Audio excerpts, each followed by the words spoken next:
Basically, so today's topic is just introduction to biostatistics and the different aspects in biostatistics. Okay, but let me. This is a very vast subject actually. So, so is there is any specific requirement for you people so we can focus on that? Uh, Organizer, can you hear me? Yes, sir. Yes. So, is there any specific topic that you want to discuss in more detail? Sir, as we said earlier, Mm, association tests for associations like mm, t-test and mm, chi-square test, those things. Before And that, if possible, if you could cover mm, sampling also. okay. So before that, okay, so one should know some basic concepts in biostatistics because these tests or all these things, okay, based on certain assumption. Okay, so we cannot use test of significance or we cannot establish association between the variables.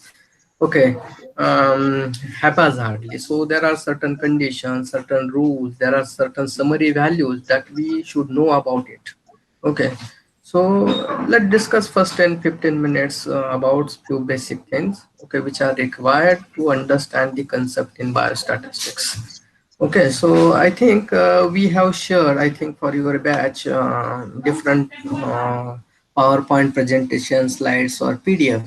Okay, just like type of data, data representation, which includes um, some basic concepts. Okay, so just a minute. Okay, I'm sharing this slide with you. Okay, so basic terms. Okay, remember what exactly statistics means. Okay, so it is a branch of science which deals with collection, tabulation, analysis, and interpretation of numerical data. Here, each and every term some specific meaning. Have some specific meaning.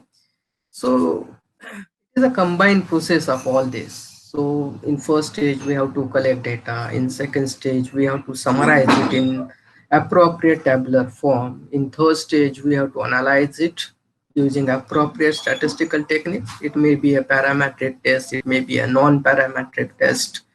Okay, and at last we have to draw some inference, that is conclusion. Okay, so it is a combined process and togetherly these are called as statistics. And when we apply these techniques for biological data, then this is called as biostatistics. So there is no such separate division called as biostatistics.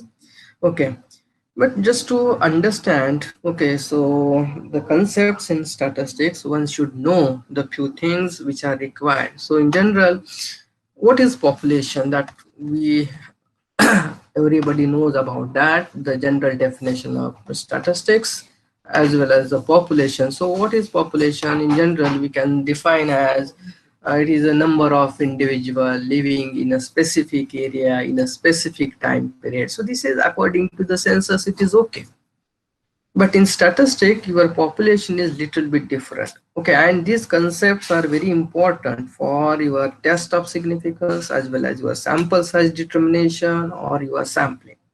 So if you can your concepts are clear about what is population, what is statistics, what is sample, okay, and the type of data, what is quantitative data, qualitative data, nominal scale data, ordinal scale data. So then it is easy to you just to select the test of significance or to find out the appropriate association. Okay, so let's discuss about the basic terms. Okay, so population is a group of individuals, okay, which fulfills your inclusion and exclusion criteria, or it might be bounded by certain rules. This is called as The population. PPT is not visible. If it is not visible, okay, just a minute. No.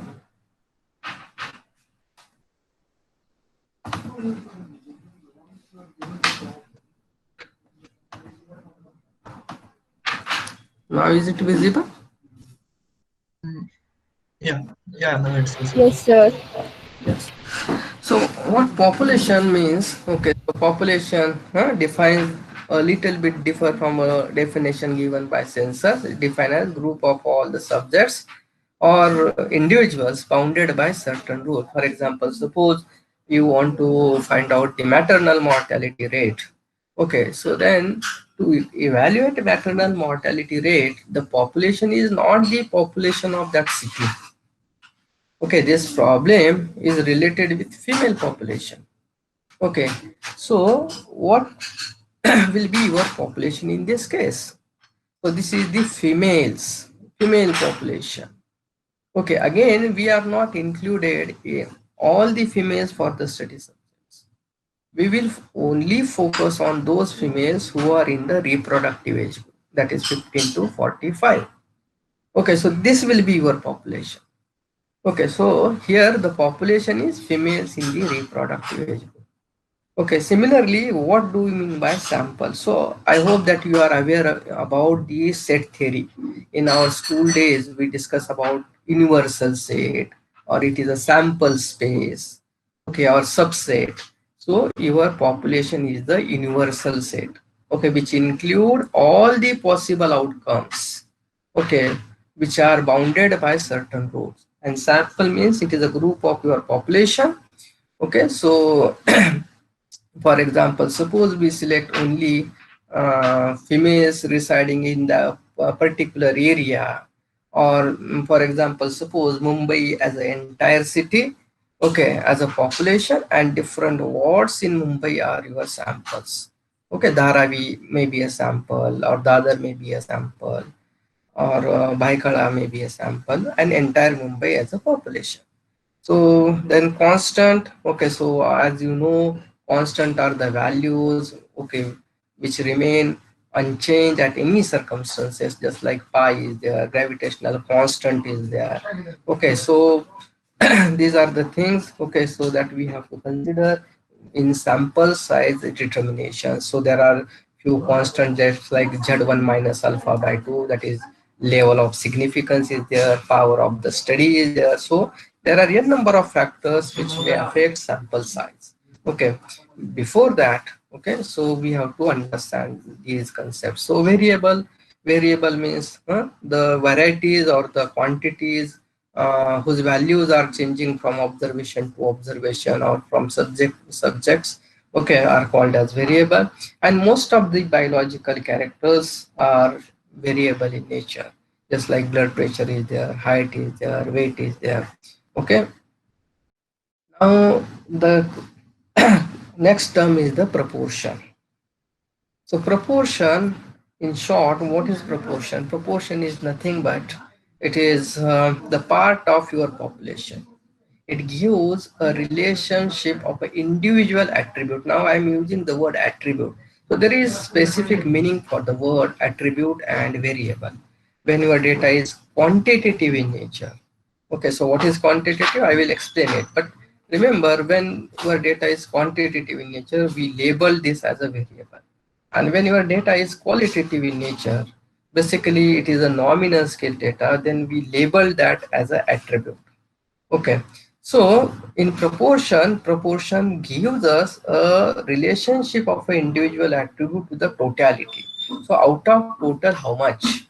Okay, that is described by proportion. So P is equal to A upon A plus B. That is okay. So for example, suppose in a class of 30 students, if there are 20 girls and 10 boys, then the proportion of boys in a class is, that is 10 by 20. Sorry, 10 by 30. So here numerator is also a part of your denominator. So is it clear? So can you hear me? Yes, sir. Yes, sir. Yes. So here you just remember what is proportion. It is a out of total how much it is. It means by proportion. Okay, and complementary proportion. Again, we are going to use these two summary values, proportion and complementary proportion, in the test of formulae of test of significance, as well as in the determination of sample size. Okay, so or in some technical language that we call this proportion as a prevalence or incidence. So incidence and prevalence, these two are the particular types of proportion. Okay, so complementary proportion is nothing but it is a complement of your proportion. Okay, so or in short we can say P, that is proportion, is the probability of occurrence of an event. Okay, and Q is labeled as probability of non-occurrence of the event. Okay, so if we calculate the probability and we are calculating the probability of non-occurrence, then this is called as Q, and P is the probability of occurrence. So generally minimum value of probability is 0, maximum value of probability is 1. So there is a relationship between P and Q, that probability of occurrence plus probability of non-occurrence is always equal to 1. So that's why at the end I have written that P plus Q is equal to 1, or Q is equal to 1 minus P. Okay, so or this is in terms of probability, but you can represent this in the form of percentage also. So if you multiply probability by 100, it will give a percentage. So the relationship, you just remember this: P plus Q is equal to 1 or P plus Q is equal to 100. So both are correct. Okay, so if you represent proportion in the terms of percentage, okay, so it will be P plus Q is equal to 100. And if you explain this P plus Q in terms of probability, it will be P plus Q is equal to 1. Okay, so it is better to use P and Q values in terms of percentage. It makes your calculation a little bit easy. When we are dealing with fraction value, okay, so we have to make there might be some chance to make an error. Okay, so ratio, is it visible? Yeah, the PowerPoint is visible. Yes, sir. Yeah, so what is ratio? So there is a little bit difference between proportion and ratio. So ratio means, okay, it is a relationship between two independent attributes. In previous example, I mentioned that. So in a class of 30, there are 10 males and 20 females, then the proportion of male is 10 by 30. But if I want to calculate the ratio of male to female in a class, then it becomes 10 by 20. So it means that your numerator is not a part of your denominator. It gives a relationship between two independent attributes, whereas in proportion we are calculating the relationship of that attribute to the totality. Here we are not calculating relation to the totality, but in between two different entities, in between two different attributes, we are assessing the proportion or their weightage. Okay, so a ratio is always defined as a part divided by another part. That is when the numerator and denominator are two different distinct quantities. Okay. Rates. Okay. So again, we in health statistics, in vital statistics, we are calculating different rates. Okay, just like maternal mortality rate, neonatal mortality rate, infant mortality rate. Okay, so whether these rates are ratio or these rates are proportion. Okay, so rates are similar to proportion, only that we have to include is the time factor. If time factor is included in proportion, this is called as a rate. Okay, so we have to calculate, yes, different rates, just like crude death rate is there, specific death rate is there.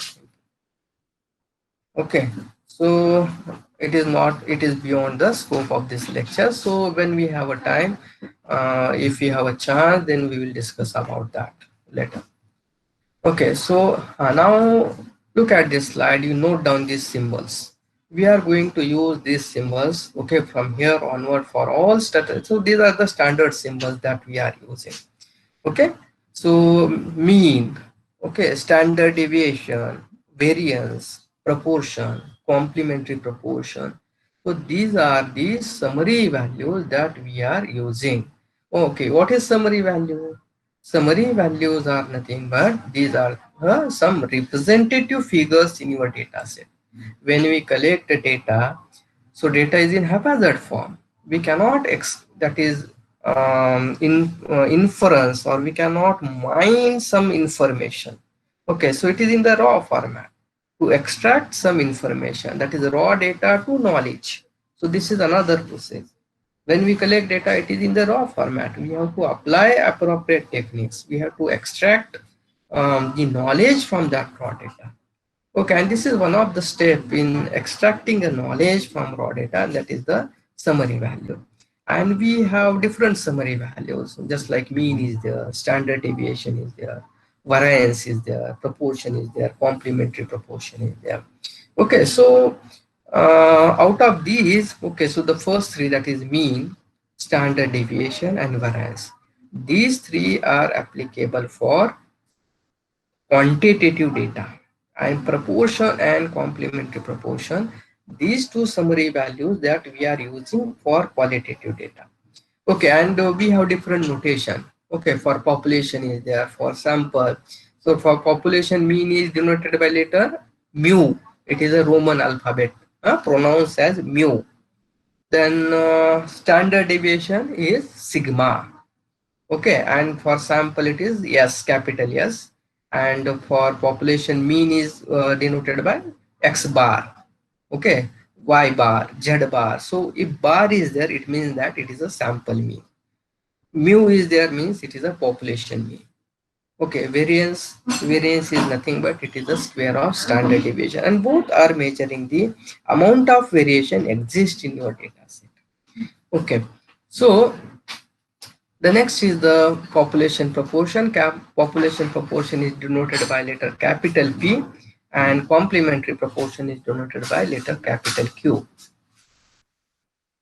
And for sample, these values are denoted by small p and small q. Remember this. If small p is there, it means that it is a sample proportion. And if capital P is there, it means that it is a population proportion. It is not necessary that population mean and sample mean should be similar or it is equal. Okay, for example, suppose you are estimating the prevalence of diabetics among the or within a particular area, for example, Mumbai. If we calculate the prevalence of diabetic mellitus, okay, for entire Mumbai city, then it is a population proportion P. It might be 10%, 5%, whatever it is. And if we calculate the proportion of or the prevalence of diabetic mellitus only for a particular area of the locality, just like from Dharavi, if we calculate, or from Mankhurd area, or from Dadar East area, or from South Mumbai area, then these are the sample proportions. Are you getting? Hello? Yes, sir. Yes, sir. Purva has a doubt. Yeah, Purva? just ask. Yeah, Sir, please explain the term standard deviation and variance. standard deviation. And okay, so further, okay, so in next few slides we will discuss about that standard deviation and variance. Okay, sir. At this moment you just remember, okay, so these are the few summary values. Okay, and these are the most useful summary values that we are using in all the tests of significance or in sample size discrimination. Okay, so if you have any doubt for in these terms, okay, so let it be clear at this stage only. Okay, otherwise it will be very difficult for you people in further few lectures. Okay, so this is a very base, okay, for all the statistical to understand all the statistical measures. Okay, so now what is data? Okay, so we discuss about the summary values, or we discuss about what is population, what is sample. Okay, and now we are moving towards the actual statistical concepts. That is, in the definition I mentioned that it is a collection of data. So what statistic means? It is a branch of science which deals with collection, tabulation, that is analysis and interpretation of numerical data. Here each and every word is important.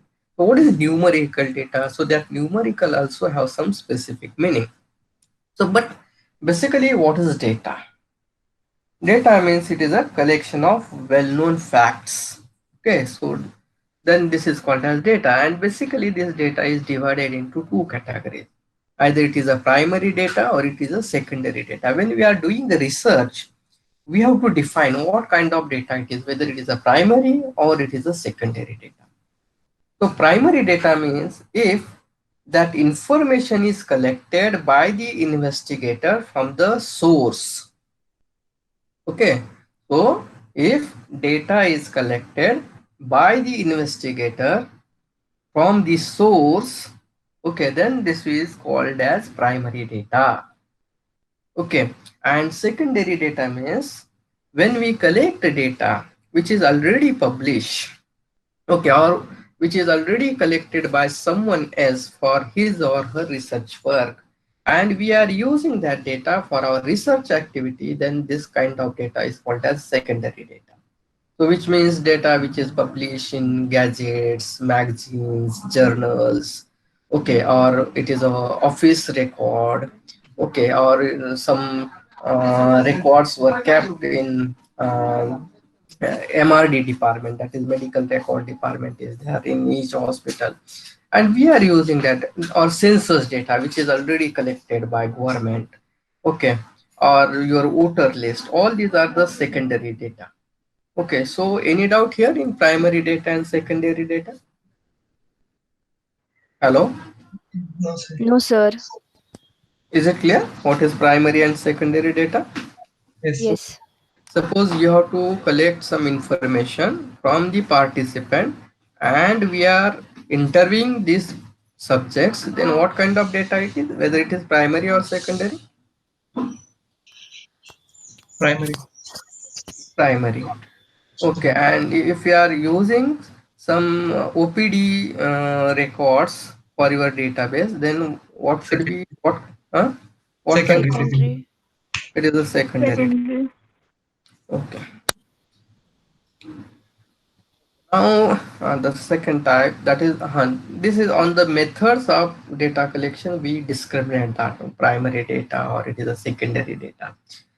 Now on the basis of qualities of data, so we can bifurcate your data in again broadly two categories: quantitative data or it is a qualitative data. Okay, so what is quantitative data? Quantitative data means data whose magnitude can be measured on a scale, or in simple words, just remember the quantities which can be described by the standard units of measurement. Okay, for example, height is there. So how we can measure height by using the unit in centimeter or in meters. Okay, or we can measure the weight in terms of grams or in kilograms. Okay, so the quantities which can be described by the standard unit of measurement. Some unit should be there, standard unit. Okay, so there is no fluctuation in the unit, so it cannot, that unit cannot be changed, okay, by individual to individual. So there is a standard unit. Okay, so before that the standard weight is there. Okay, standard measurement units are there. Okay, so how we measure weight? Okay, so just on the basis of certain items that we are measuring it, that just like it is a weight, weight of mango or it is a weight of that potato, just by measuring certain things. But we have standard units just like kilogram weight is there, or okay, so just remember this: if we have standard units of measurement, then this is called as quantitative data. Okay, so height is there, weight is there, systolic blood pressure is there, cholesterol level is there, anything. Okay, so which can be measured by a standard unit is called as quantitative. And qualitative data means that the data whose magnitude cannot be measured on a scale, or the quantities which cannot be described by the standard units of measurements are called as qualitative data. Okay, so For example, honesty, humor. Okay, all these are qualities, and we don't have any standard unit for the assessment of this. Can you assess the honesty of a person on a scale? Huh? Can you mention that the honesty or humor of a person is 2.3 kg, or is there is any unit for that? No. Okay, so just remember. So when the quantities cannot be described by the standard units, then this is called as qualitative data. Okay, any doubt here in qualitative and quantitative data? So suppose we are measuring some data with a scale, and like Hmm. it becomes a quantitative data, and then we can No, again yeah, convert it no. to. Just minute. For that, Yeah. we have to understand the measurement level, that is nominal, ordinal, interval, or ratio. Even you are Yeah. representing that qualitative data, just like IQ is there. Okay, you are Yeah. assessing IQ on the basis of certain exam Scale. scores. Even that score is a numerical value, still Okay. it's qualitative in nature.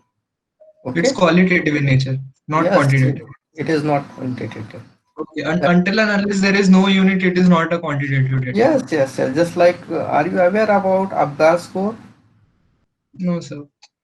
Okay, at the time of birth, we are assessing that. Okay, so Okay. at the time of birth, okay, so we have to consider certain factors. Okay. Okay, so I think there is a problem. So where we are before disconnect, quantitative data and qualitative data. Yeah, quantitative data, qualitative data, Abgas for that I was. Okay, so you get that one? What is Abgas score? Hello? Yes, sir. So Abgas score at the time of birth that we are assessing, and even though it is a numerical value, okay, so the nature of Abgas score is qualitative in nature. Similarly, when we are assessing pain, okay, pain on visual analog scale is there. So pain is basically, it is quantitative or qualitative. Can you Qualitative. describe, or it is qualitative? Not have any standard unit for the assessment of pain, and that's why it is qualitative. Is it clear? So, sir, even stress Hello? level will be qualitative, right? Yes, yes, yes, yes. Okay, so whether it is a stress, anxiety, depression, and we are representing it in terms of scores, still it become qualitative. Okay, Okay, sir. but their measurement level is ordinal, and that we are going to discuss what are the measurement levels.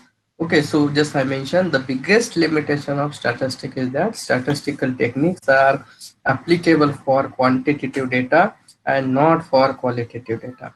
But in real life, we have to analyze qualitative data very regularly. Okay, so most of the biological variables are qualitative in nature, and we have to analyze it. So at that time, okay, so we have to represent that qualitative terms in terms of numerical format, and then we can analyze it. Okay, so this is the general way to analyze qualitative data. Okay, so unless and until you cannot represent your data in numerical format, you cannot apply standard statistical techniques for analysis. You just remember this. Okay, so any doubt in quantitative or qualitative data? Huh? Anyone? Hello? No, sir, you can proceed. Okay. The next, that is in qualitative or quantitative data. So again, it is divided into two parts. It is a discrete data or it is a continuous data. Sir, Yes, sorry, sir, I had a doubt.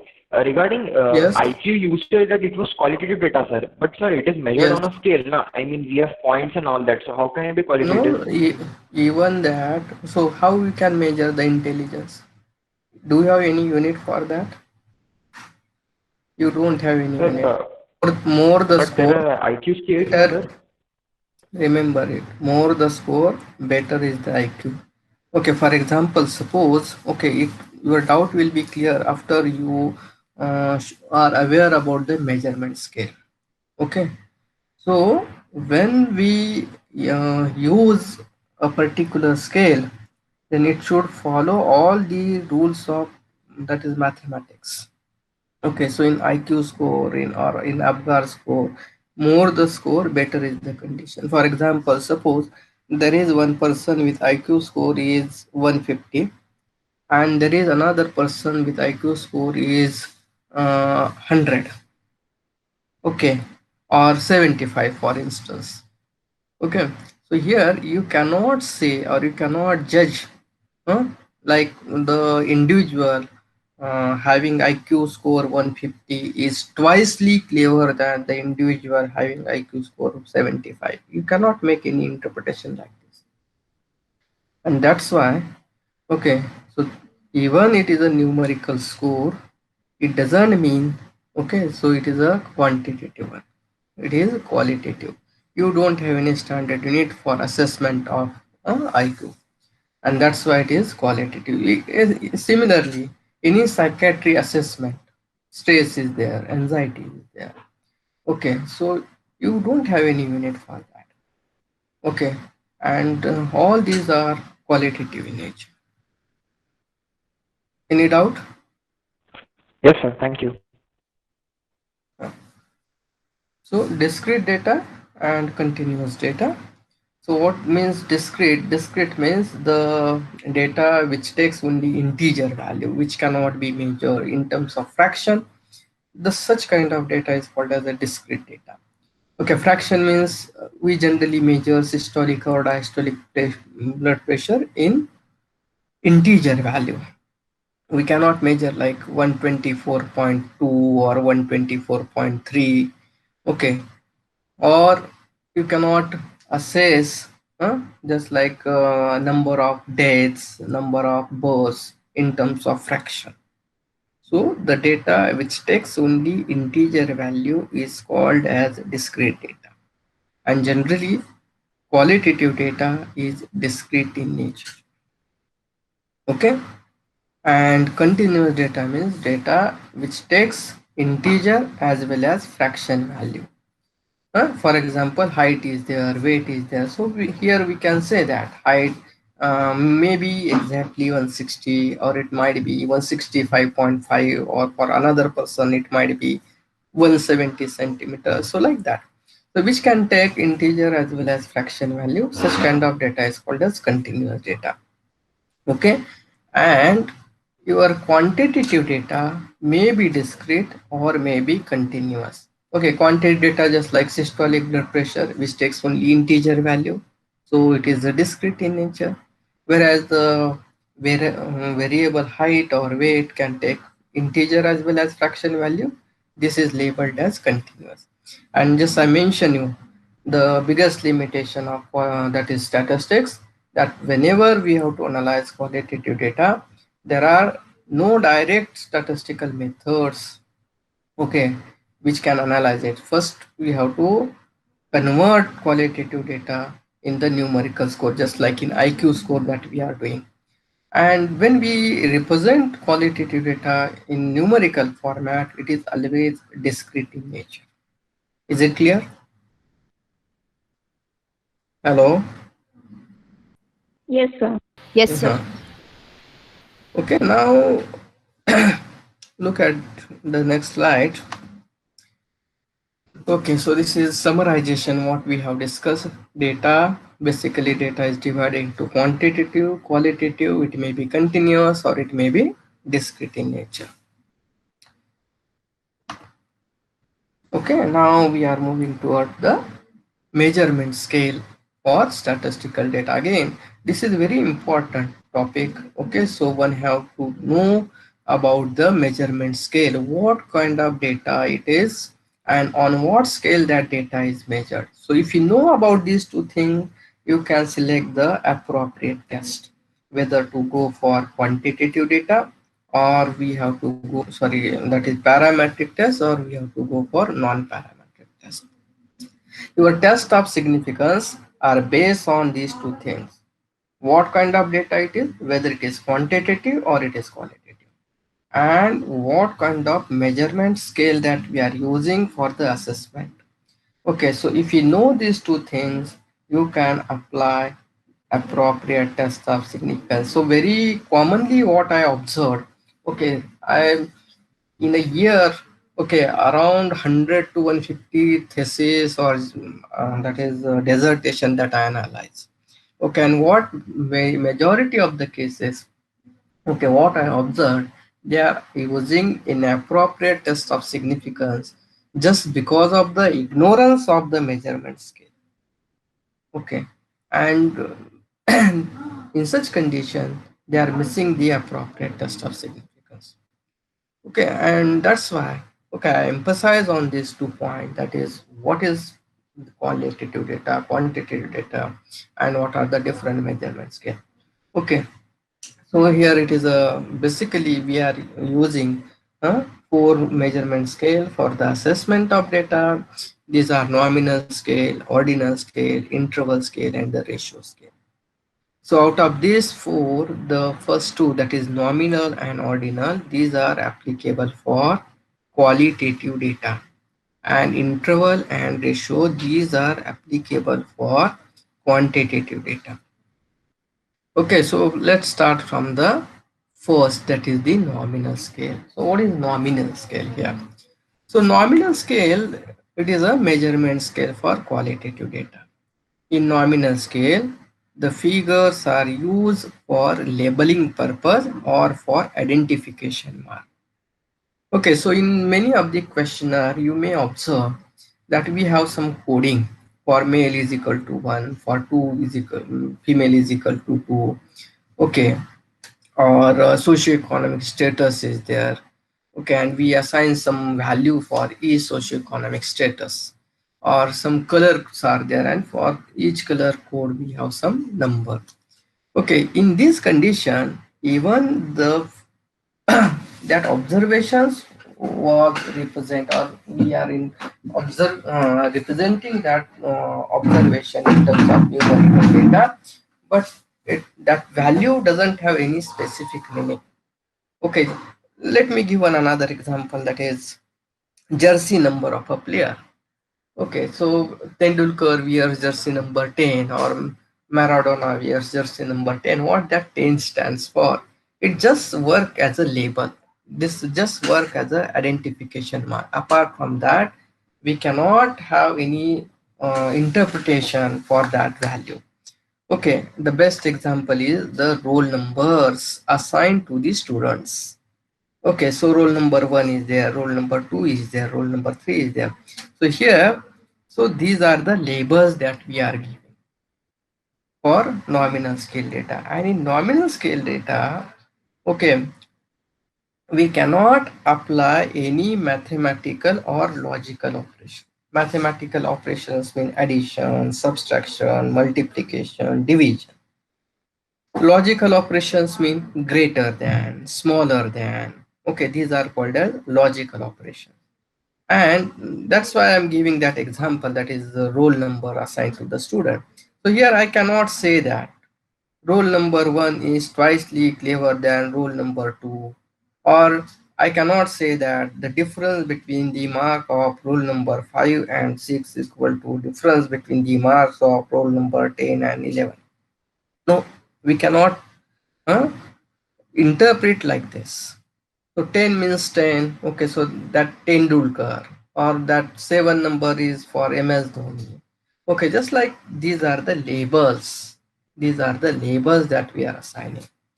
Okay, and we cannot perform any mathematical or logical operation on this kind of data. And when we use, we have to analyze data and we have to use the summary values. In such cases, the appropriate summary value is the proportion of the particular condition. Are you hearing me? Hello? Yes, sir. So what is nominal scale? Can you, anybody from you, explain what is nominal scale data? Anybody from you? What is Like just assigning the variables in the form of numbers or some other thing, like if there is different kinds of categories, like different occupations, we can represent yes, each yes, definitely. of That is one occupation. one topic. Occupation is there, Yeah. or some categories are there. Just like um, BPL or upper that is socioeconomic group is Right, there. Okay, so all these are religion is there. Okay, so for example, we generally code as a Hindu one, Muslim two, Christianity three, like this. So here right. one, Okay. two, three. So here that number don't have any specific meaning. Just these are the labels that we assign. Is it Okay. clear? Yes. And that's why none of the mathematical operation that we can perform on this kind of data. Okay, and the appropriate summary value is the proportion and the complementary proportion. Okay, in such cases we are using proportion and complementary proportion as a summary value. Okay, what is summary value? Summary value is the value which summarize your data. Okay, then the next measurement scale is the ordinal scale. This ordinal scale is also applicable for qualitative data. This also applicable for qualitative data, but it is a little bit better measurement as compared to nominal scale. In nominal scale, we are using only that is numbers only for labeling purpose. Okay, and we cannot perform any logical operation or in any mathematical operation on that. But in ordinal scale data, we have to arrange data according to the magnitude of an attribute. Again, I'm using the word attribute here. What is attribute? It is a qualitative term. Okay, so when the term is qualitative, we label that as an attribute. Okay, and if the term is quantitative nature, we label that as a variable. Okay, so we have to arrange the data according to the magnitude of an attribute. Okay, for example, pain. Pain is qualitative or quantitative? Qualitative. Qualitative is there. So is there any unit for assessment of that? No, No, no, there is no unit. no, we don't have any standard unit. But we can categorize pain, just like very severe pain is there, severe pain is there, that is moderate kind of pain is there, mild pain is there, or no pain is there. We can categorize it. Okay, can you categorize it? Yes, yes. Yes, Yes, sir. this kind of assessment is called as Likert scale. Okay, Likert scale assessment is there. Okay, it may be a 5-point Likert scale is there, 7-point Likert scale is there. Okay, so here we are arranging it according to the magnitude. According to the magnitude. In ordinal scale data, you can apply logical operations, but not mathematical and mathematical operation. Logical operations means what? Here definitely I can say very severe is greater than severe. Severe is greater than moderate. Moderate is greater than mild. But I cannot say difference between mild and moderate is equal to difference between moderate and severe. You got my point? Yes, sir. Hmm? So just Yes, like yes. all of you are familiar with the sports ranking. Okay, it might be a soccer or it might be a cricket. Okay, in test cricket, now I don't know who is at rank 1. Okay, but suppose rank 1 team may have score 121 points. Rank 2 team may have score 120. Rank 3 may have their score 112. Look at the difference.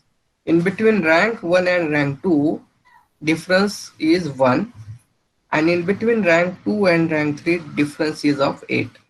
They are not equidistant. Okay, here the ranks are not equidistant. Are you listening? Yes, Yes. sir. Yes, it is clear that Yes. ordinal scale data, they are not equidistant. they are not equidistant.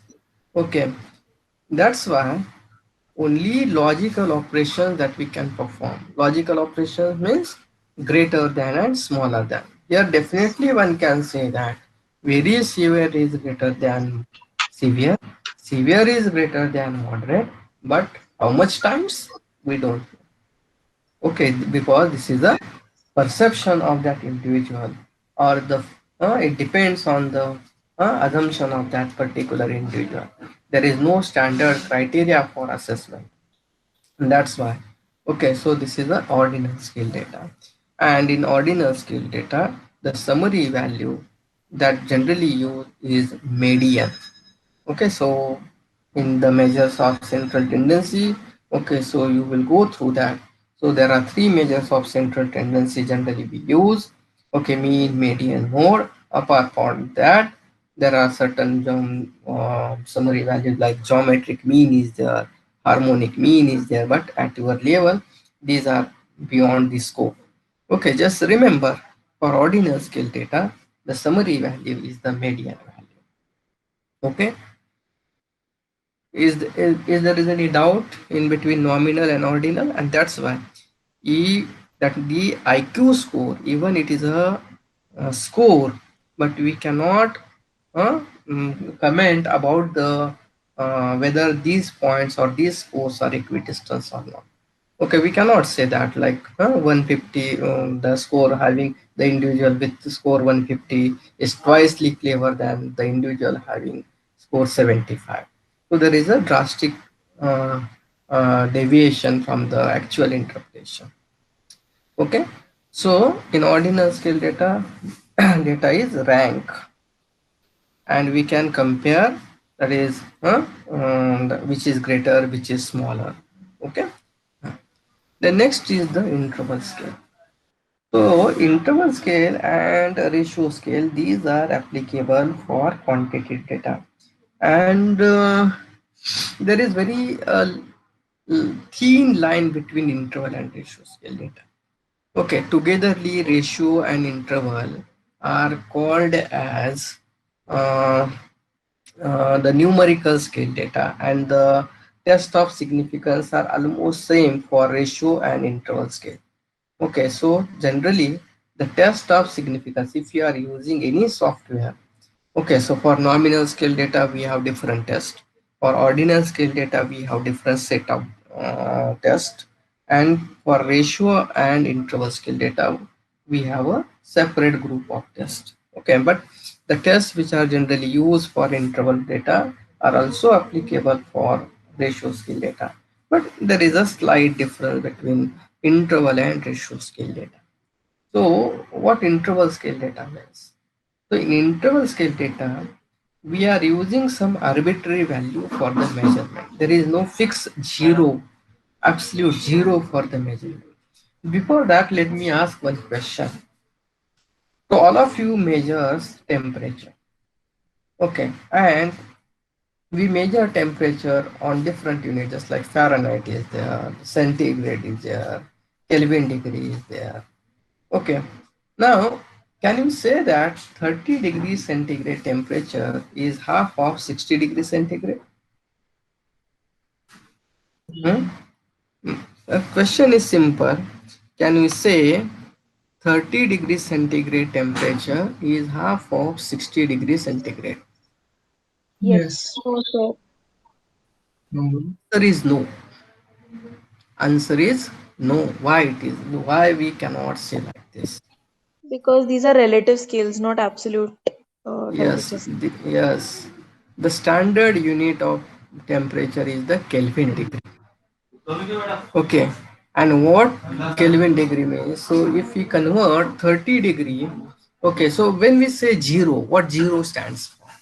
In mathematics, okay, or in science, what when we say it is a zero, zero means it is a complete absence of that quantity. Okay, so it is not, there is nothing. For example, when I say I have 0 rupees in my pocket, it means that my pocket is completely empty. Okay, but when we say that it is a 0 degree centigrade temperature, is there is any absence of temperature? Huh? Is there is any absence of temperature? No, sir. No. No, sir. So even we say it is a 0 degree, but we are using some reference or at arbitrary value there. A freezing point of water is considered as a 0 degree.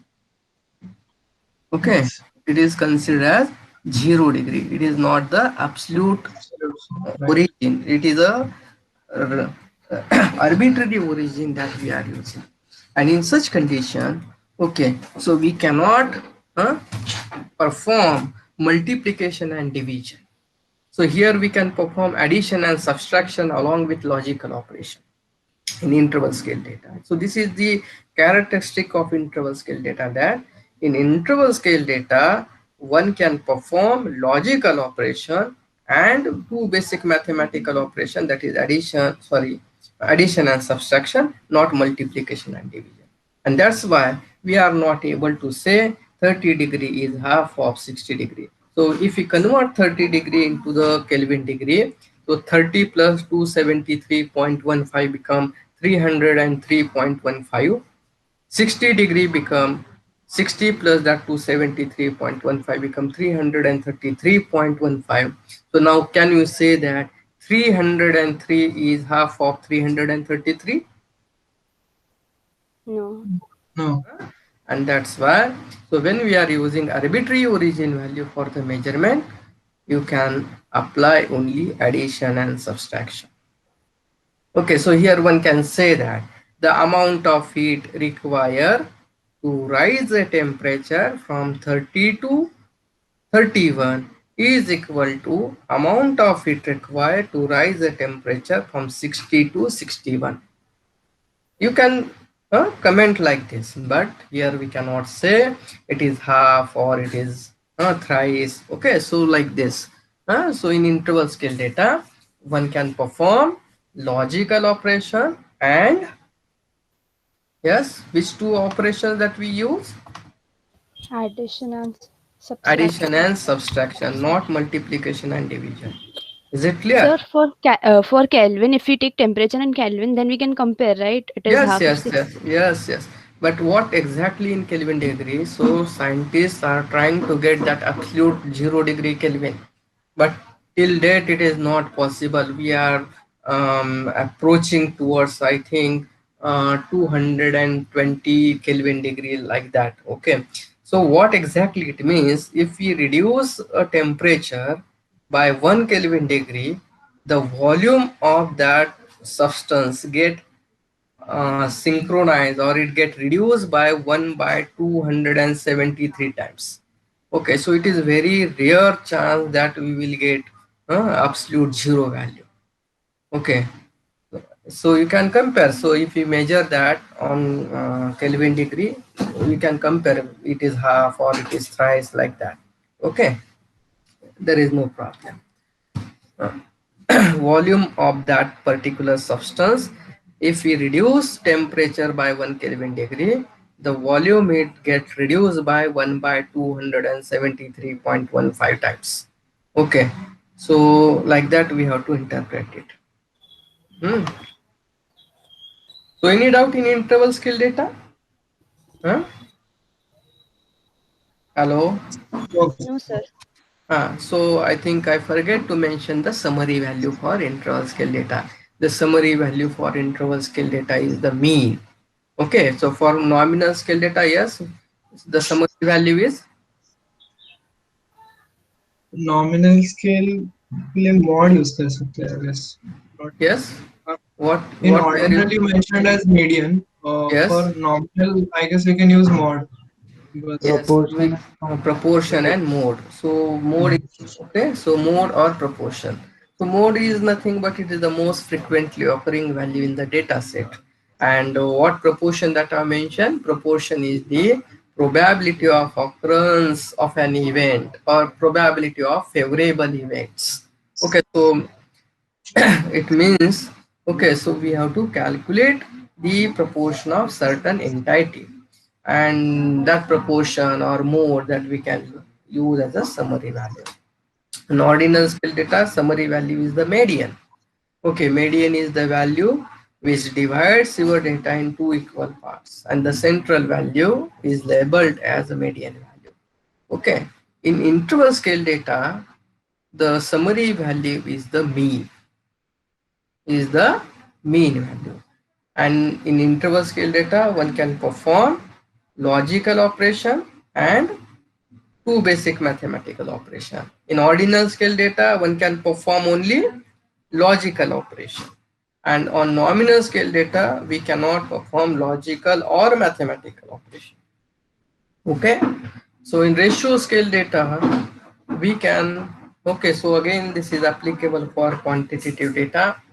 And in ratio scale data, we have fixed origin for the measurement purpose. And one can perform logical as well as all the mathematical operation for the measurement purpose. Okay. For example, height is there, length is there.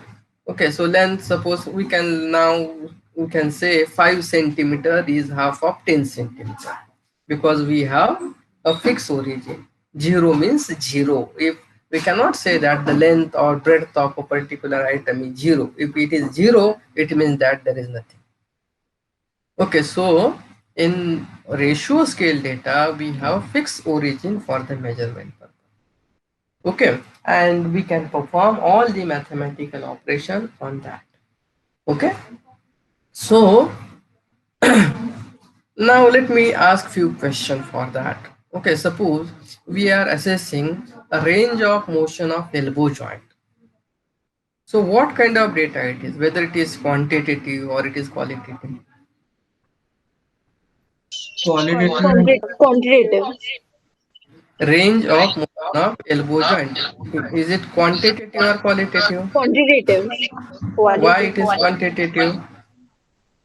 Because we can measure it in radians. Probably. Yes, we can measure it in radian or degrees. Okay, and we have unit for assessment, so it is quantitative. Okay, and now what is the measurement scale for that? Whether it is nominal, ordinal, interval, or ratio? Depends on the Ratio. unit. If you are using radians, it would be ratio, and if you are using degrees, then interval scale would be. So even, okay, we have fixed origin, we have fixed 0. Okay, if you are using goniometer, Okay, both would be ratio. yes, both are ratio in nature. Is it clear? Okay, suppose you are assessing temperature. What kind of data it is? Quantitative. Quantitative. Okay, and outcome measure, so is assessed on, yes, which measurement scale that you are using? Interval. Yes, interval.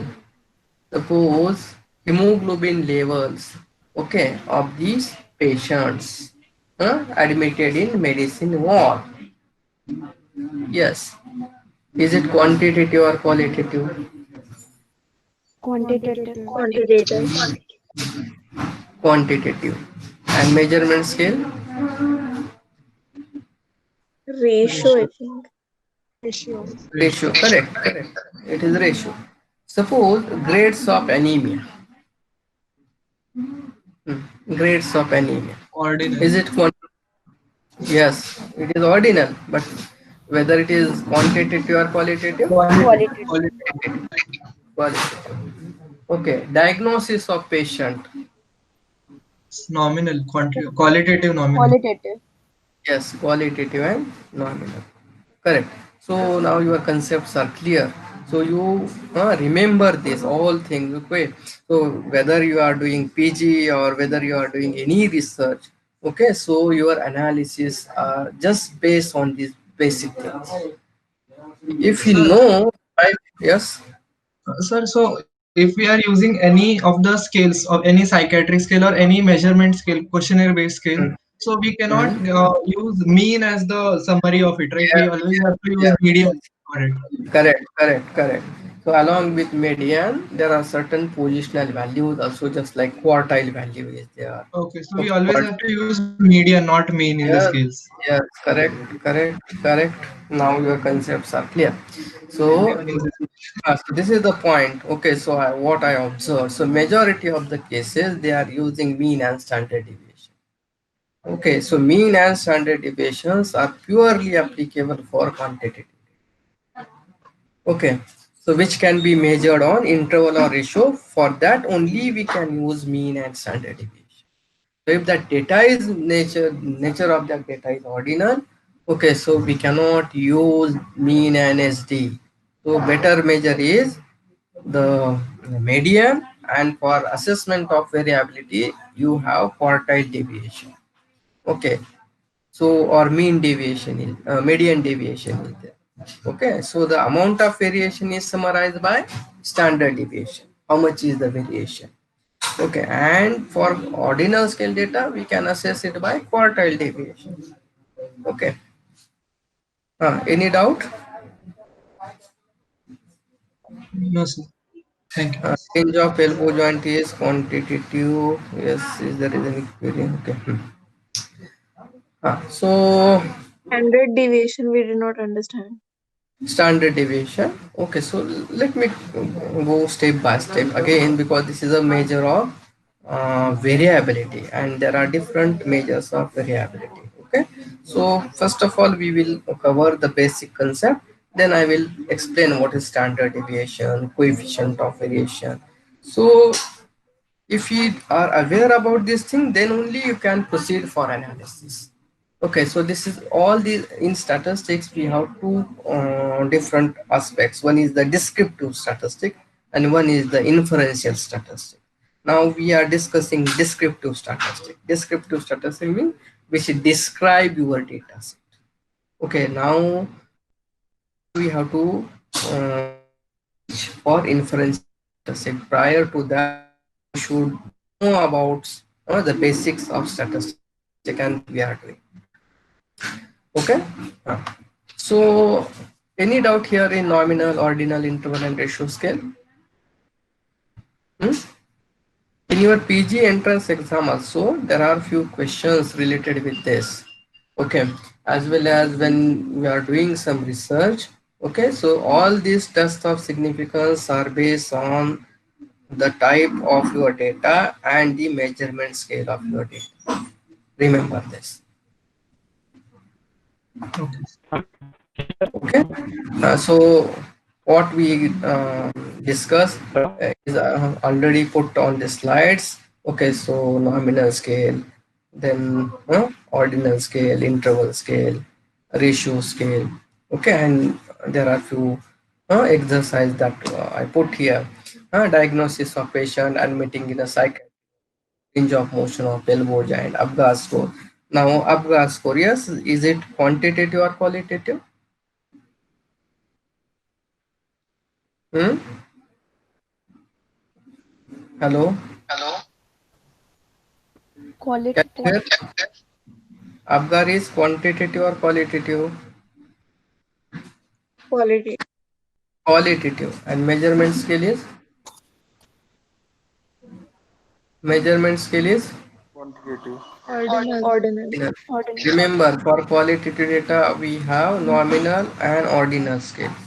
And for quantitative data, we have interval or ratio scale. Here, birth weight is given. So, birth weight, whether it is quantitative or qualitative? Quantitative. Quantitative. Quantitative. And measurement scale is? Ratio. Ratio. Okay. We could use absolute. Yes, yes, birth weight that we have. Okay, zero means nothing. Okay. Uh, so actually, so in the definition we discussed that when we collect data, okay, so it is in the raw format, and first we have to collect data. In second stage, we have to summarize that data in the tabular form. Okay, and in next stage we have to analyze it, and at last we have to interpret it. Collection, tabulation. So tabulation is an important step in any research. Okay, so why tabulation is necessary? Tabulation provides your data in a systematic way. It represents your data in a such a way that so we can draw some meaningful information from the raw data. Okay, so which is hidden in the information. Okay, which is available in the data, but we have to retrieve it, we have to mine it, we have to dig it from that raw data. Okay, and tabulation help us. So tabulation provide all the information at a glance without any loss of information. Okay, and that's why tabulation is a next important step. When we collect the data, the next prepare the tables, and it might be a contingency table, it may be a distribution table. Then for qualitative data, we are contingency table. Qualitative data, just like suppose hemoglobin level of 100 individual is provided to, it is quantitative. So for such condition, we are using frequency distribution table. Okay, so here it is presentation of data. Okay, contingency table, frequency distribution table, and then graphical representation. One more thing again that I want to discuss about the researcher, that many of the researchers just they focus on graphical representation. They think that graphs are the way to analyze your data. Remember, graphs are just pictorial representation of your data set. Okay, it cannot comment about the difference, whether the difference is statistically significant or not. Okay, many times the difference which is statistically significant can be shown as insignificant, or vice versa, or insignificant difference can be shown as significant. So don't, okay, that give that much weightage for graph. Just graph is to understand just a raw interpretation of your data. It is for layman's interpretation. Okay, so for actual interpretation of your data, one have to have apply appropriate statistical test.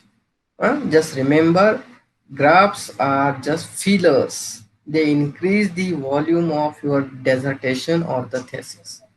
It is just mere pictorial or diagrammatic representation of your data set. Apart from that, there is nothing. Okay, so frequency distribution table, contingency table, just I mentioned. For qualitative data, we generally prepare contingency table, and for quantitative data, we are preparing frequency distribution table. Okay, for example, some information is given here, so which is from your journal. So a group of 3,579 person was protected against post traumatic tetanus. So some information is provided to you, and some information, and we have to summarize this information. Okay, when we summarize this information, it is more appealing. Some additional information that we will get from this data. Okay, and we can summarize it. Okay, so in this form of tabulation, this is called as contingency table. Contingency tables means if we represent data set in rows and column according to the categories of attributes that already have mentioned. Attribute means it is a qualitative term. Okay, so if we represent your data in rows and column according to the classification of an attribute, then this is called as contingency table. So here in column we have treatment modality, and in row we have the type of wound. Okay, and we summarize that data. Okay, some part of data is not given in that word format, but it is hidden. Okay, when we prepare it in tabular format, we are getting some additional information. Okay, so this is called as contingency table. This is a frequency distribution table, just I mentioned. So here the hemoglobin values are provided. Okay, and I arrange it. Okay, these hemoglobin levels in rows and column, and now we summarize it. Look at here, from this data, we cannot say anything Okay, what is the distribution of the hemoglobin level? What is the minimum value, maximum value? Okay, but when we summarize it in frequency distribution table, at least we can draw some meaningful information that majority of the individual having their hemoglobin level between 12 to 12.5, or around 60% of the population having their summary value or hemoglobin level between 11.5 to 13. Okay, there are very less number of individuals having their hemoglobin level less than 10 or 10.5. Okay, so like that, some meaningful information that we can extract from a raw data. So when we prepare a frequency distribution table. Okay, so cumulative frequency is again an important term in order to calculate your median value, or in order to calculate quartile values or percentile values. Okay, we need to understand cumulative, how to calculate cumulative frequency. Okay, your Sir, median, yes. so why can't we use frequency distribution table for qualitative data? Like for nominal and ordinal scale also we can distribute according to the frequency, right? Ki, Yeah, how many of the doctors have marked these options like that are that is falling under that these criteria? no, that become a attributable classification. Attribute, just like this Okay, is present absent. So this is attributable classification. Present absent, or mild, moderate, severe, or okay, grade 2, grade 3, and here it is present or absent. Okay, so this is both variables. So suppose here disease severity. Disease severity, mild, moderate, severe. And here is yes, male and female. Suppose we are assessing it male and female. So here gender okay, and disease both are qualitative. Okay. okay. Both, so But when we are assessing how many fall into the criteria of severe, then won't it become frequency? yeah, no, it is in frequency format, but it is in Uh, the that arrangement is called as contingency table. It is Continuous. Okay, okay. that is Uh, called as contingency table. Okay.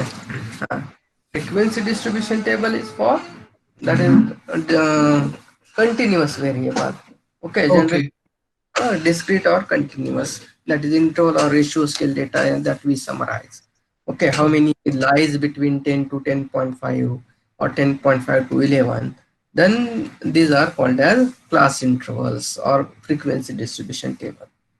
Okay, so here all of you are familiar how to prepare a frequency distribution table, how to put tally marks. Okay, so I will not explain that, but how to calculate cumulative frequency, because in order to calculate median, you require cumulative frequency. Okay, or quartiles value, positional, all positional values for the assessment of positional values. It might be a quartile, it might be a decile, it might be a percentile. You require cumulative frequency. Okay, so in so simple, yes, then in case of ordinal data, we will have to arrange it in frequency table, right? If we want yeah, you can arrange it. quartiles, You, median. yeah, yeah. We can arrange it. Okay, ordinal data can be represented in frequency distribution table, no problem. Okay. But that nature is that is discrete form. It is discrete. Okay, so here it is continuous. 10 Okay, to 10.5, 10.5 to 11. So here it is continuous. Okay, so here look at here. There is some overlapping. 10.5 in first column, first row it is 10 to 10.5, and again 10.5 appears in second row also, 10.5 to 11. This kind of arrangement is called as continuous class interval. Okay, here if I can put 10 to 10.9, and next it become 11 to 11.9. Now it will become 12 to, or it is 10 to 10.49, 10.5 to 11, sorry, 10.99.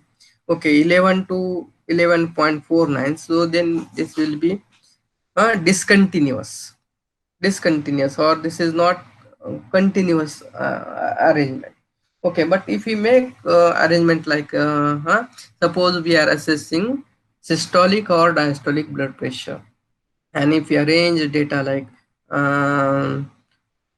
suppose it is 80 to 90, 91 to 100, 101 to 110. Okay, so both are correct. Both arrangement of data are correct.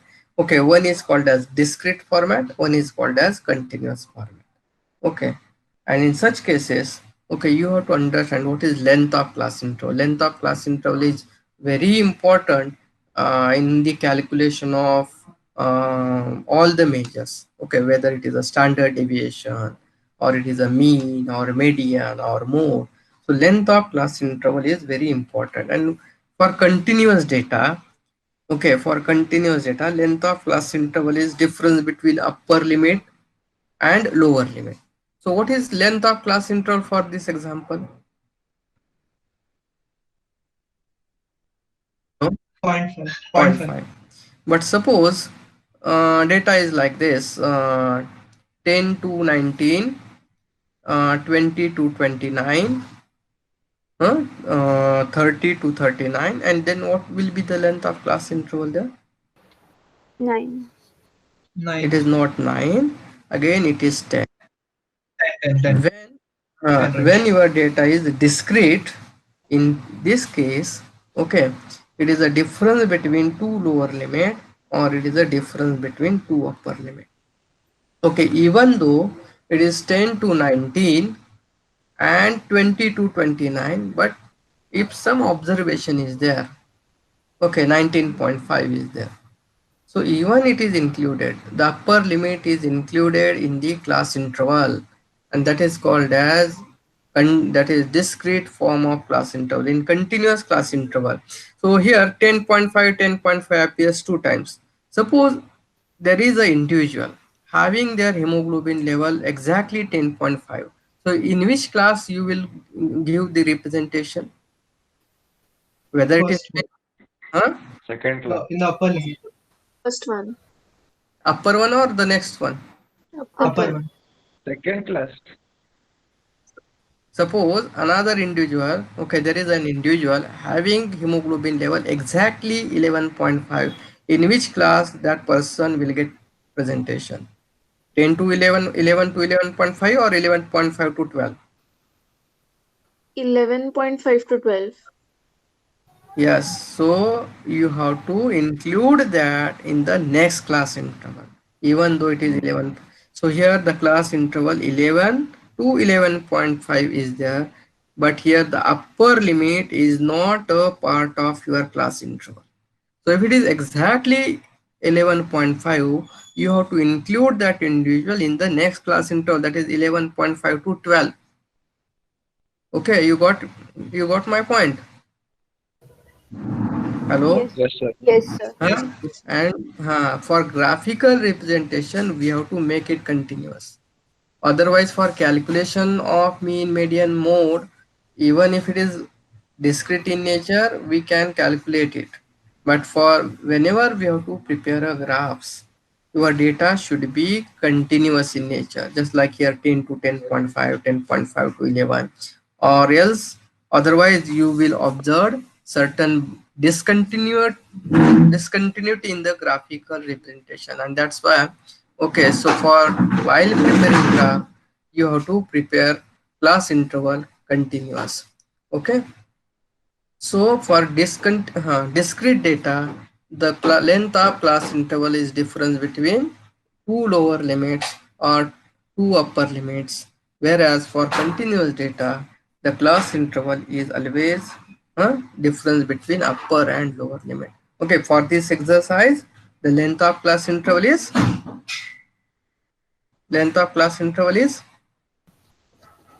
hello 0.5. 0.5. And suppose if I make here, it is the class intervals are like this, 10 to 19, okay, and 20 to 29. Yes, what is the length of class interval here?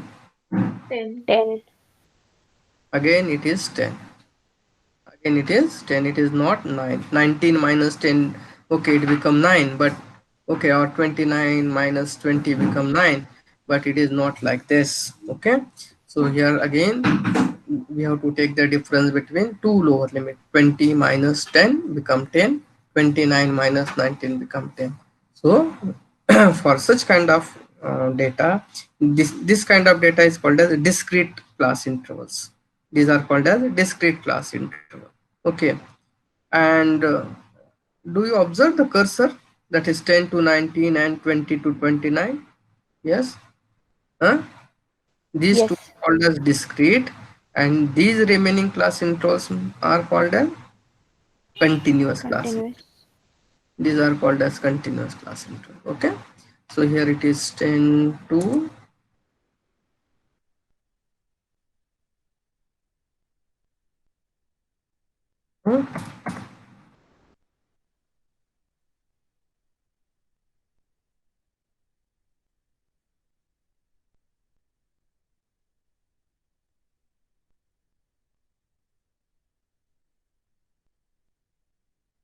what is cumulative frequency? Cumulative frequency, okay, you should be able to interpret the terms. Okay, so what exactly it means, because when we read the any research article, you should be able to understand what exactly it means. Okay, so if frequency table is given or relative frequency is mentioned, or if cumulative frequency is mentioned, so what exactly it means? So how to calculate cumulative frequency? So there are two types of cumulative frequency: less than type of cumulative frequency, and one is the greater than type of cumulative frequency. Okay, so what is less than type of cumulative frequency? Okay, so these are the number of observations having their values less than upper limit of the class interval.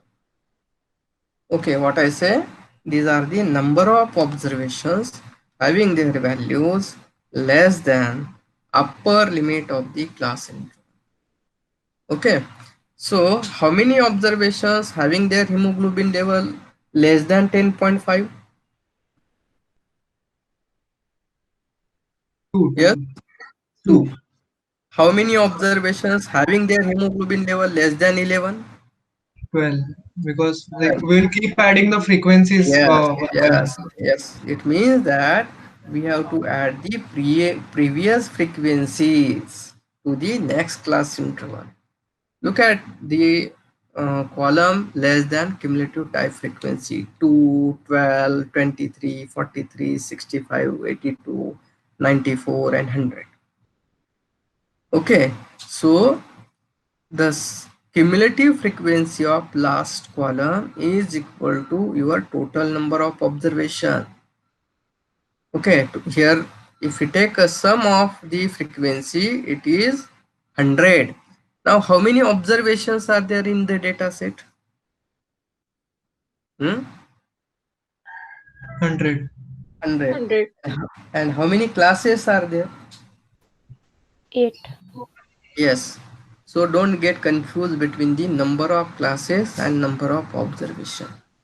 Number of classes are 8 and number of observations are 100. So how we calculate that 100? It is a sum of frequency. How many observation? That 2 plus 10 plus 11 plus 20 plus 22 plus 20, that is 17 plus 12 plus 6. That total become 100. Okay, so the observations are nothing but it is a sum of frequency. Number of classes are different. Again, what I observed. Okay, so those are calculating mean or standard deviation. Okay, so just take n is equal to 8. Here it is n is not 8, n is 100. Okay, these are the classes. 8 is the number of classes. You just remember. Okay. Huh. And what is greater than type of cumulative frequency? So greater than type of cumulative frequency means these are the number of observations having their values greater than or equal to lower limit of the class interval. Okay, what I say, these are the number of observations having their values greater than or equal to the lower limit of the class interval. Okay, so how many observations having their hemoglobin level either 10 or greater than 10? 100. All 100 are having their hemoglobin. Yes, Everyone. correct. So 100. So how many are having their hemoglobin level greater than 10.5? 98. 98.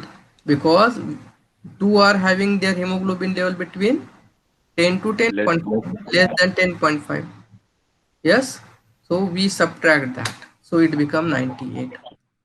Okay. How many are having their hemoglobin level less than 11?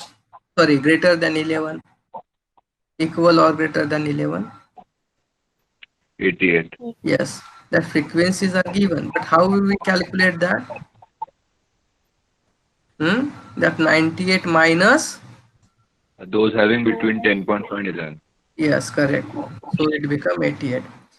So you just remember these things. These are very important to calculate or to assess the summary value like median, quartiles, decile, quintiles, percentiles. So we are not going to discuss all these things, but at least okay in research review articles we may came across quartile and quartile deviation. Okay, so yeah, and quartiles, how we can discuss that part we will discuss later. Okay, so generally the graphical representations are like this. So here it is. For quantitative data, we are preparing histogram, frequency polygon, line diagram, Ogilvy curve, scatter diagram, box plot. Okay, so these are the few graphical representation for quantitative data. For qualitative data, we can prepare a simple bar diagram, multiple bar diagram, or it is a subdivided bar diagram. Again, it is a proportional bar diagram is also there. Okay, pie diagram is there. So these are the few graphical representation for qualitative data. So this is a simple bar diagram. Okay, so it might be vertical also. This is a multiple bar diagram. Why it is multiple bar diagram? So multiple categories were shown, and in between the two attributes. Here it is a mode of treatment, benzathine penicillin and antitetanus. Okay, so here ATS is given, and we are comparing between these two, the type of wound. Hmm. Same data is represented in subdivided bar diagram. So if we prepare a proportional bar diagram, then height of two bar is same. That is out of 100, how many are present, that we have to represent it. This is kind of pie diagram. Okay, so that we can represent. This is called as histogram. So there is a difference between histogram and bar diagram.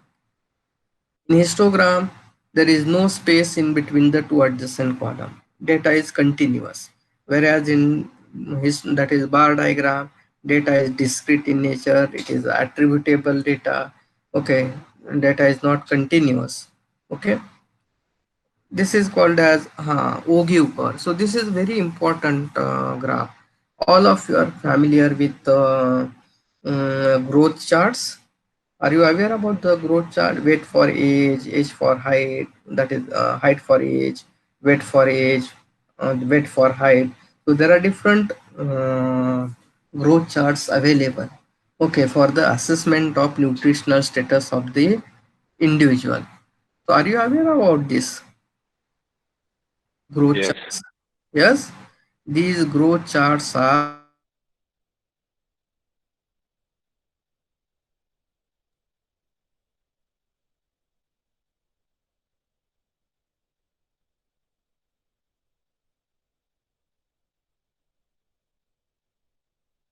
or the categories that we have.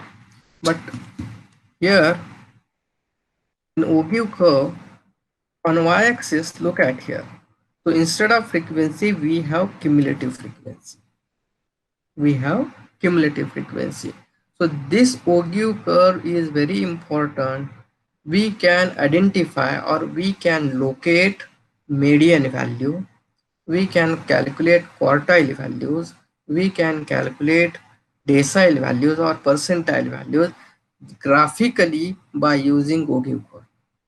Okay, just by using OGIVE curve, we can, okay, not exactly, but the approximate value of median, approximate value of quartile value, that definitely we can get from these OGIVE curve.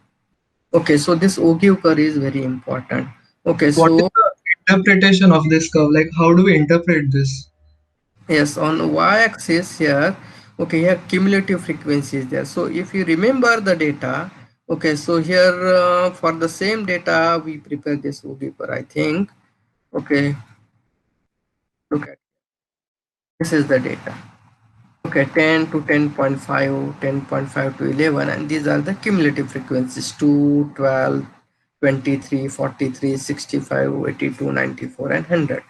Okay, so on y-axis we can plot the points. Okay, on x-axis we have the scale, that is class interval 10, 10.5, 10.5 to 11, like this. Okay, 10, 10.5, 11, 11.5, 12, like this. Okay, and on y-axis we have cumulative frequency, cumulative frequency, cumulative frequency. Okay, now in plotting OGIVE curve, okay, we have to join the upper limits of the class interval at the top. Okay, for class interval 10 to 10.5, okay, the frequency is 2. Yes, correct, if you remember. Hello. Yes, sir. Yes.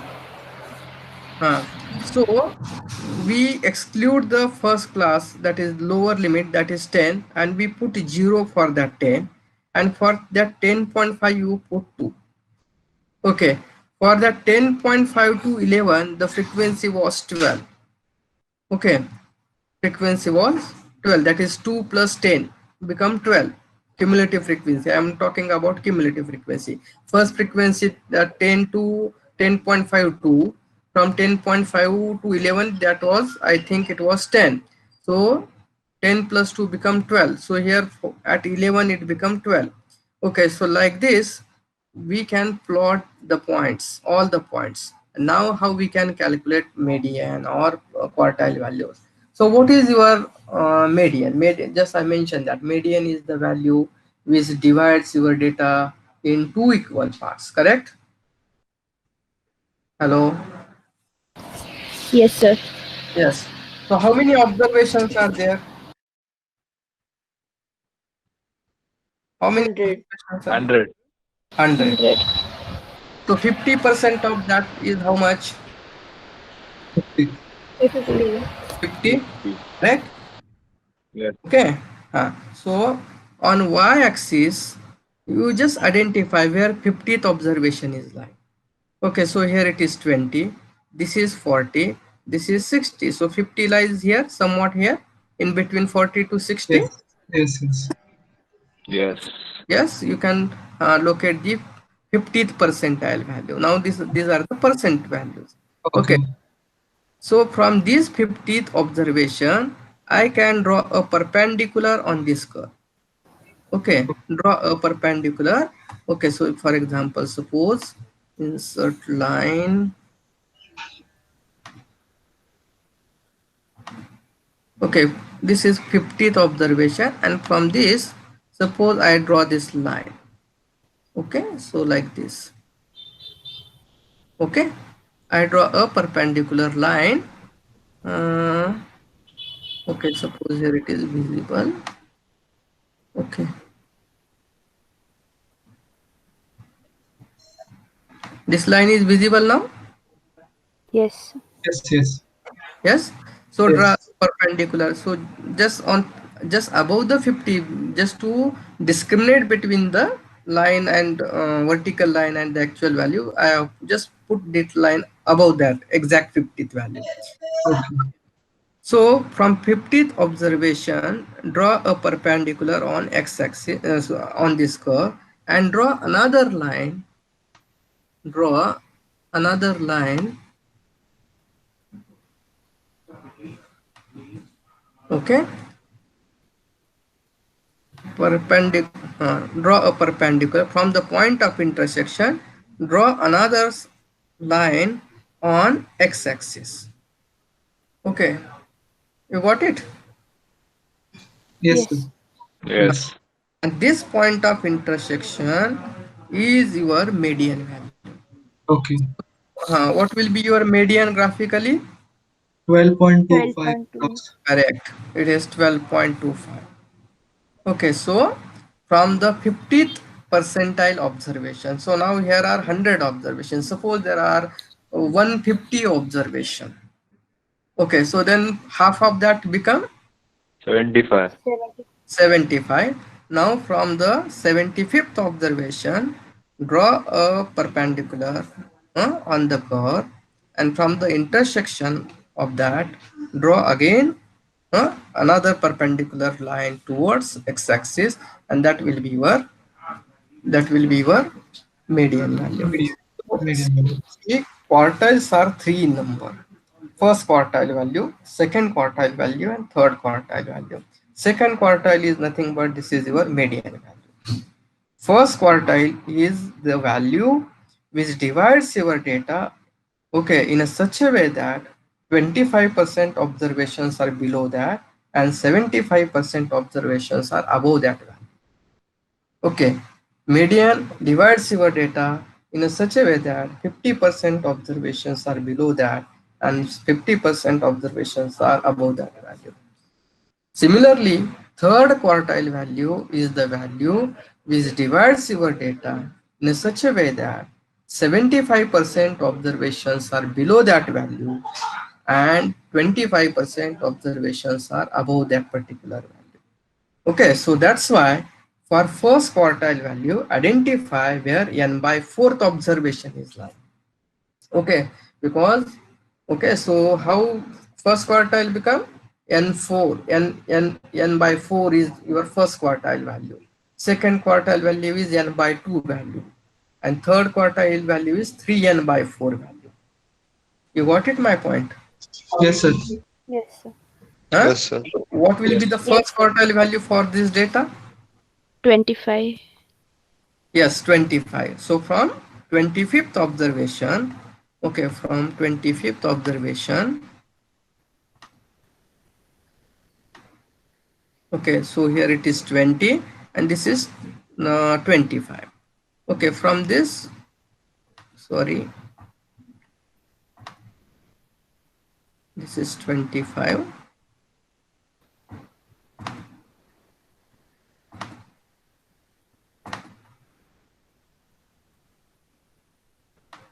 Okay, so I'm drawing a line here.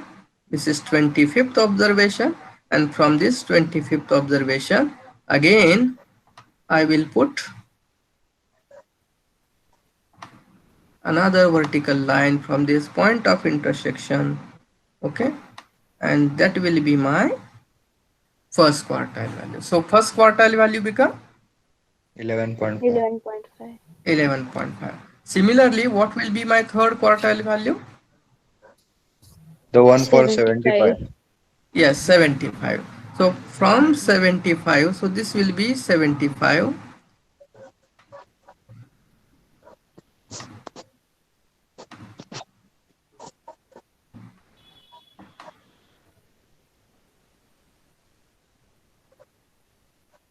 Okay, and from again 75th observation,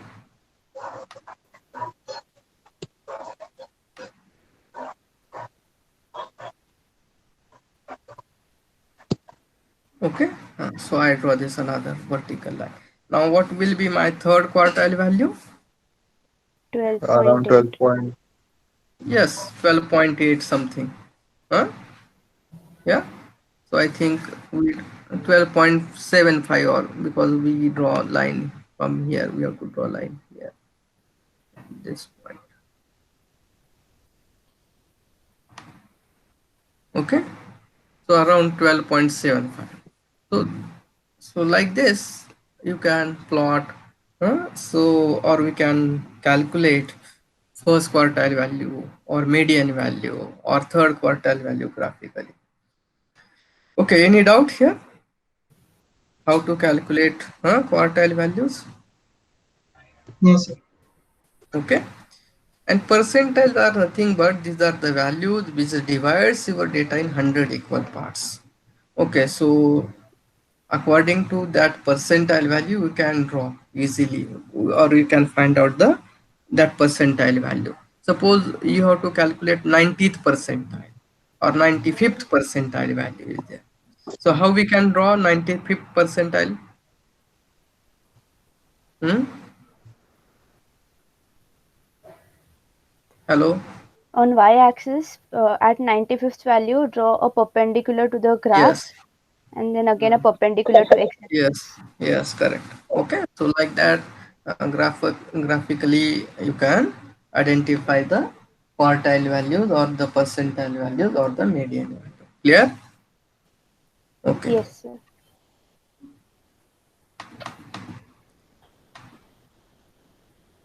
So this is a scatter diagram. Generally, okay. So to determine the relationship between the two quantitatively measured variable. Now remember, whenever we have to assess the relationship between the two variables, both should be quantitative, just like height and weight is there. So then only you can plot a scatter diagram. If one variable is that is qualitative, one variable is quantitative, then you cannot find a correlation between two variables.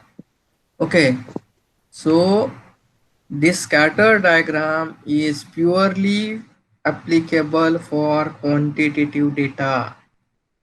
Okay, so this is based for Pearson's correlation coefficient. Both variables should be quantitatively measured, height and weight. Here temperature and pulse rate both are quantitative. Okay, so here that's why we can plot the scatter diagram. So height, weight is there, so we can plot that. The correlation between the two variables. But when data is ordinal in that is categorical data is there, male female is there, or mild moderate severe is there, and some values are there, then you cannot plot a scatter diagram for that. Okay, so just remember that scatter Sir, diagram is, can we plot a scatter diagram for correlation between two scales, like a depression scale and an anxiety scale? you can plot it, but the measurement coefficient is different. Okay, so for ordinal scale, we cannot use Pearson's correlation coefficient. Instead of that, you can use Spearman rank correlation. So there Sir, are can you repeat the name? Spearman rank correlation. Okay, Spearman rank correlation. Okay.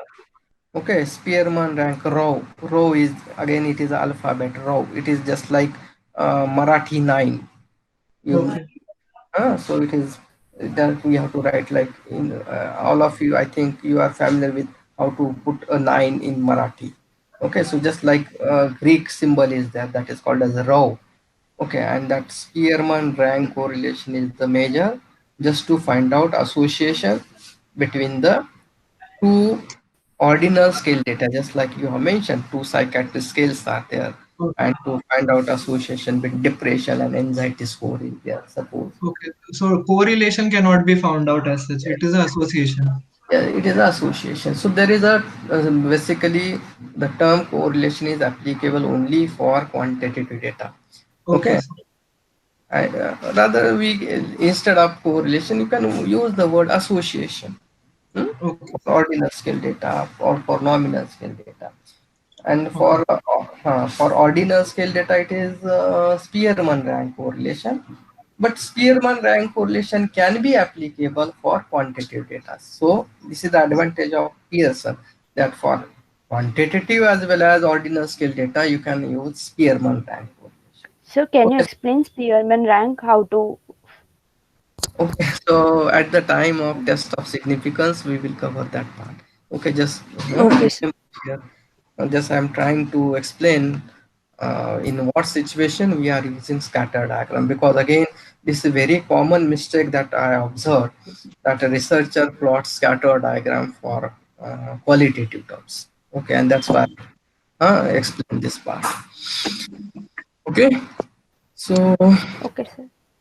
these are the few representation, and just I mention you that. So graphical representation, just the pictorial representation of your data. Okay, on the basis of graphical representation, one cannot conclude that is there is any significant association or is there is any significant change. Okay, so generally it reflects. But if I change the scale, okay, so sometimes the insignificant difference can be shown as significant, or the difference which is actually significant, that can be shown as insignificant. Okay, and this is the limitations of graph. So it is just to picturization of your data. Okay, so apart from that, don't give that much weightage for graph. It basically we have to conclude, or we have to make interpretation on the basis of the test results that we are applying, whether it is a parametric test or it is a non-parametric test. Yes, I think it is almost 12:30. So we will continue in the next part in our next session. Hmm? Okay, sir. Okay, sir. So is there is any doubt what we discussed till? Sir, Huh?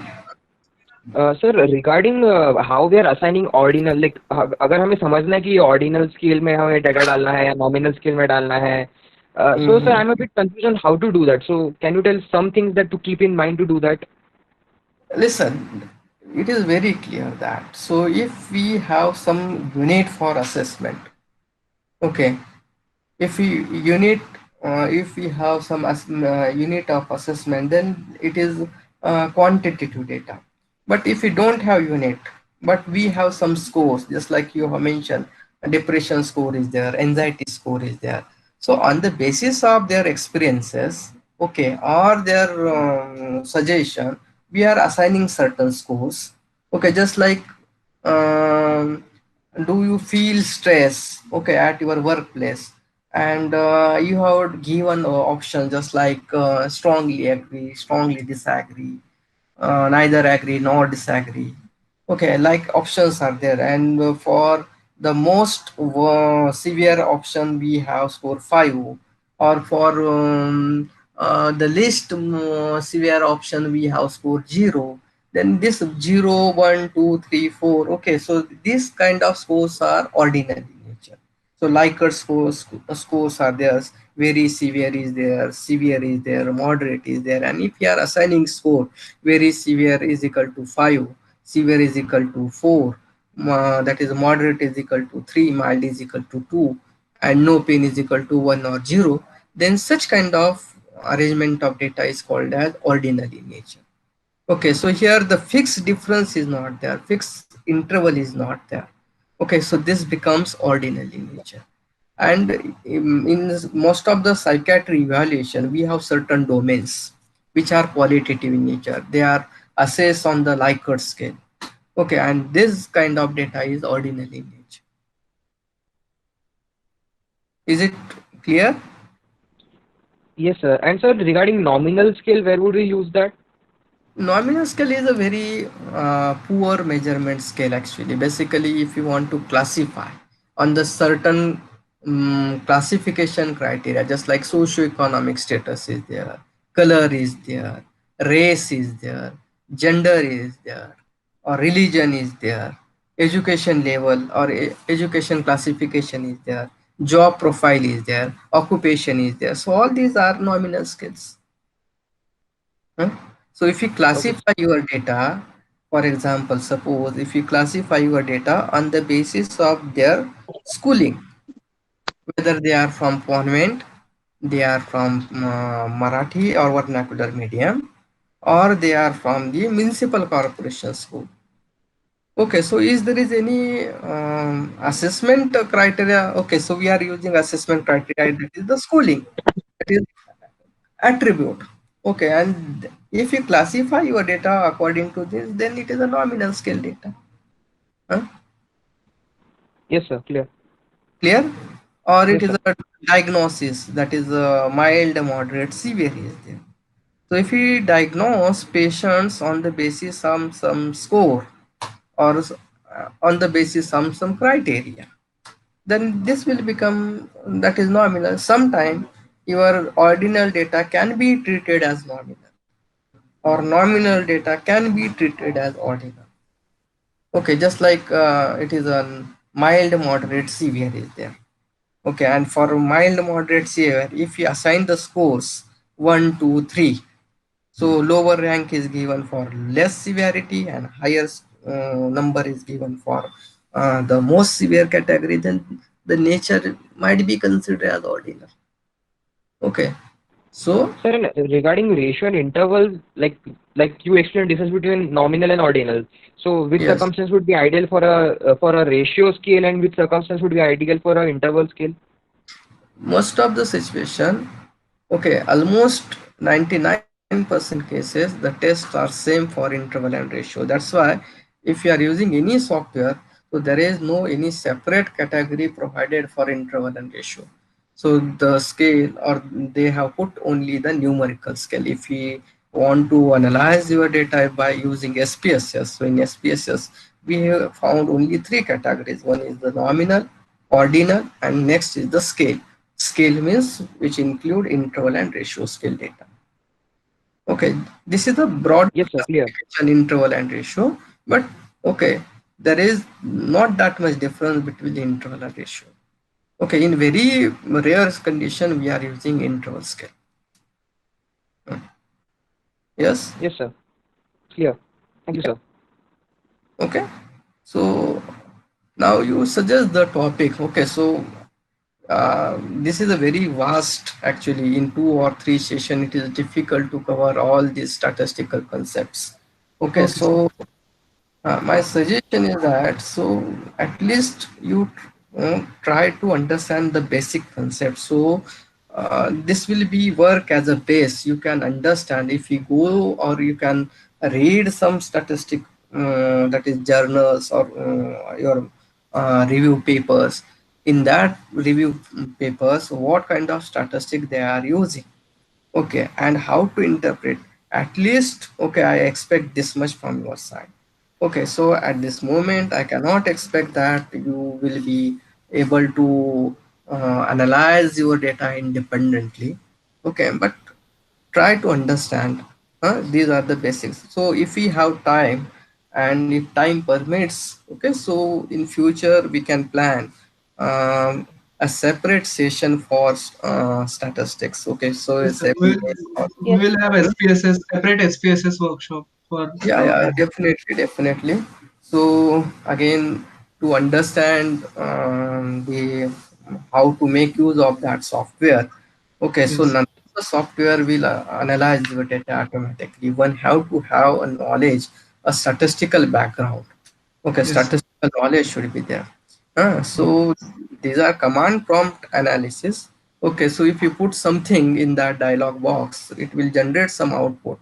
But to understand and to make inference from that output, one have to have statistical knowledge. Okay, and that's why.